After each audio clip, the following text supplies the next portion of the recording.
Muslimin wal muslimat rahimani wa rahimakumullah. Semoga pangaosan wonten ing dalem menika kita awiti. Saderengipun monggo kita ndonga bareng-bareng kanthi kalodhereken nggih. A'udzu billahi minasyaitonir rajim. A'udzu billahi minasyaitonir rajim. Bismillahirrahmanirrahim. Bismillahirrahmanirrahim.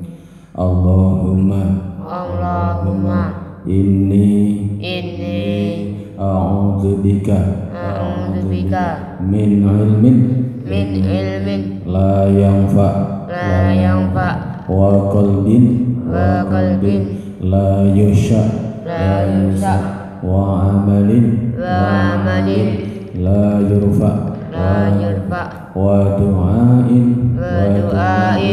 la yusma. Amin ya rabbal alamin. Alhamdulillah, pada malam hari ini kita akan membahas terkait dengan pertanyaan para jamaah, yaitu bagaimana tata caranya kita berwudu ketika posisi kita terluka, baik terluka pada anggota wudu kita. Kaum muslimin wal muslimat rahimani wa rahimakumullah. Memang wudu ini sangat penting, sangat, karena apa? Bagaimanapun sholat kita, sebaik apapun sholat kita, kalau wudu kita batal, sudah saya tegaskan bahwa sholat kita juga batal. Jadi kalau sholat kita bagus tapi wudu kita batal, maka sholat kita juga batal. Nah, bagaimana tata caranya ketika kita wudu? Posisi kita mungkin habis terjatuh atau mungkin luka dalam anggota wudu itu. Setiap orang tentunya mengharapkan sesuatu yang menyenangkan dalam hidup kita, tetapi tak terkecuali kadang-kadang kita, harapan kita yang pengen sehat, tapi ternyata ketika itu kita sakit atau terluka pada diri kita, terutama pada anggota wudu kita, misalkan tangan atau kaki atau mungkin wajah kita yang terluka, akhirnya kita perban. Ini bagaimana cara wudunya? Maka dari itu kita harus betul-betul memahami bagaimana kita cara berwudu yang benar ketika kita terluka. Sekarang pengaruh posisi luka terhadap wudu itu. Posisi luka seseorang akan memberikan pengaruh terhadap cara wudu yang harus kita lakukan. Apabila luka berada di selain anggota wudu, jadi luka yang terjadi pada diri kita itu selain anggota wudu, seperti di perut, ini ya, di perut, atau mungkin di paha, atau mungkin di boyok ya, itu pinggang kita. Ini ketika itu terjadi pada diri kita yang terluka, maka dalam kondisi normal ini tidak perlu menyempurnakan dengan tayamum. Jadi ketika kita wudu kondisi badan kita yang terluka itu tidak termasuk anggota wudu, maka kita tidak perlu menyempurnakan tayamum. Kecuali ini dalam syarah ini dijelaskan, apabila hendak menghilangkan hadas besar, maka di samping melakukan mandi besar juga harus bertayamum.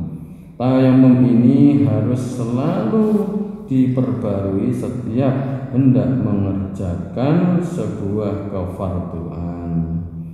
Meskipun ia tidak hadas baru setelah berhadas kecil, kewajiban yang harus dilakukan hanya sebatas berwudu sebagaimana orang yang normal, seperti itu.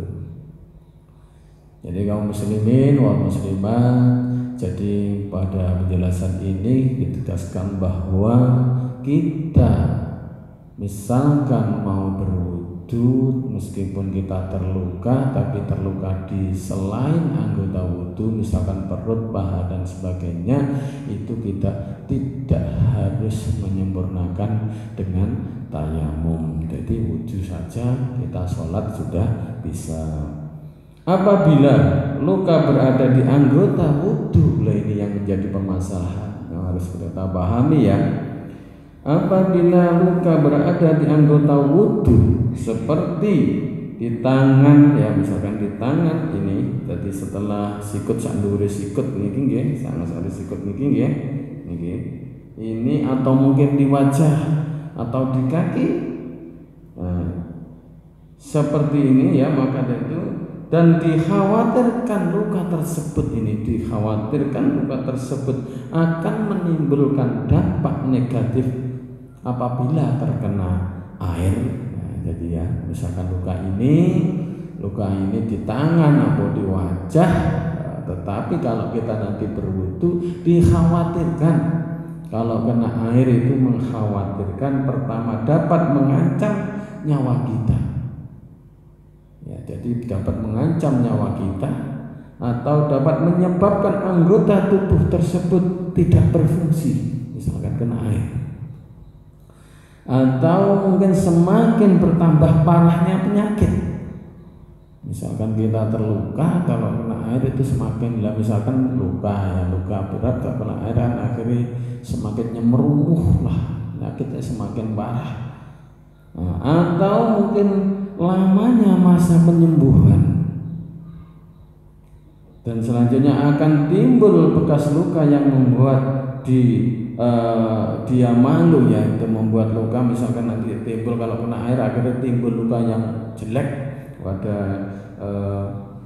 luka itu, maka cara berwudunya adalah dengan membasuh atau mengusap anggota wudhu yang sehat sesuai urutannya. Kemudian di saat giliran membasuh atau mengusap anggota wudhu yang terluka diganti dengan tayamum. Ini perlu saya tegaskan ya, perlu kita pahami bahwa cara berwudu dengan membasuh atau mengusap anggota wudhu yang sehat sesuai urutannya, kemudian di saat giliran membasuh dan mengusap anggota wudhu yang terluka diganti dengan tayamum. Jadi misalkan ada seorang memiliki luka di tangannya ya, maka tayamumnya dilakukan setelah membasuh wajah dan sebelum mengusap bagian kepala. Ya, sakit dipahami nggih, bisa dimengerti. Sedangkan kondisi luka dan cara berwudunya bagaimana, ini perlu kita pahami. Sebuah luka terkadang perlu untuk diperban guna mempercepat proses penyembuhannya. Sekalian, sebuah luka kadang-kadang ini perlu diperban guna mempercepat proses penyembuhannya atau menghindari infeksi atau dampak negatif lainnya yang juga terkadang dibiarkan terbuka juga boleh. Dalam berwudu ada sedikit perbedaan tata cara yang harus kita laksanakan. Luka yang tidak diperban ini ya, luka yang tidak diperban misalkan di tangan ini ya, ini sobek di sini pas di sini, ini tapi tidak diperban. Bagaimana cara lakukanlah basuhan atau usapan pada anggota wudhu yang sehat sesuai dengan urutannya.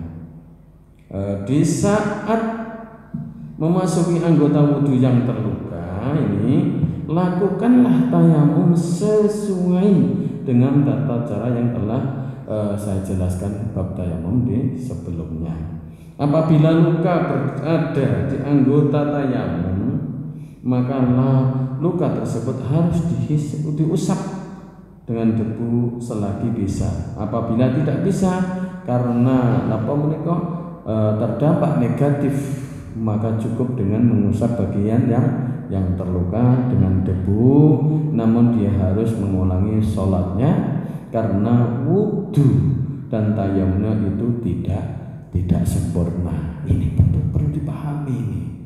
Jadi kalau sekali lagi saya jelaskan ya terkait dengan ini, apabila tidak bisa, misalkan ya, apabila tidak bisa semua itu karena itu ya, karena terdampak negatif ya, nyamari ya, misalkan nanti kalau kena debu atau kena air itu membahayakan, maka cukup dengan mengusapnya bagian di atas luka ya, bagian yang tidak terluka, bagian yang tidak terluka ya mana dengan debu, namun dia harus mengulangi sholatnya karena wudhu dan tayamumnya itu tidak sempurna. Di sini akan saya ambil pada penjelasan, walaupun dia harus mengulangi sholatnya, dia tetap wajib melakukan sholat untuk menghormati waktunya. Sholat fardu pada saat itu tujuannya andaikan suatu ketika dia mati sebelum mengkodoknya, dia tidak mendapat dosa karena tidak dianggap meninggalkan sholat di saat orang itu mampu melaksanakan sholat. Jadi